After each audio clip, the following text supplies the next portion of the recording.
Hello viewers, আসসালামু আলাইকুম। আজকে আমি আরেকটি রেসিপি নিয়ে আপনাদের মাঝে হাজির হয়েছি। রেসিপিটির নাম হলো গার্লিক ইলিশ। গার্লিক ইলিশ বানাতে কি কি উপকরণ লাগে দেখে নিন। এভাবে ইলিশের গায়ে হলুদ মরিচ লবণ মাখিয়ে এইভাবে ভেজে নিব। ইলিশ ভাজা অনেক মজা লাগে।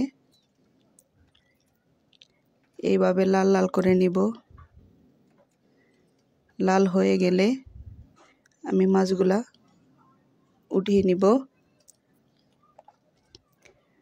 আপনারা কে কে খেতে চান এই রেসিপি কমেন্ট করে জানাবেন।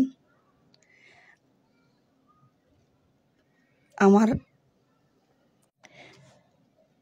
এবার তেল দিয়ে দিব, রান্নার দিয়ে দিব পেঁয়াজ কুচি,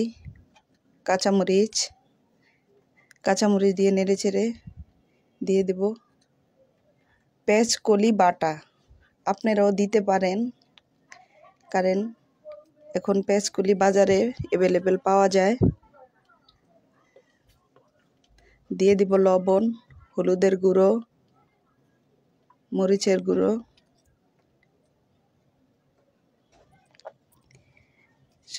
দিয়ে দিব পানি। দিয়ে এইভাবে নেড়ে চেড়ে জিরার গুঁড়ো দিয়ে দিব। জিরার গুঁড়ো দিয়ে কষিয়ে দিয়ে দিব টমেটো। কষানো হয়ে গেলে দিয়ে দেব ইলিশ ভাজাগুলো। ইলিশ ভাজা দিয়ে দিব রসুন, দেশি রসুন। আপনারা চাইলেও দিতে পারেন, কারণ এতে মাছের টেস্টটা বাড়িয়ে দিবে।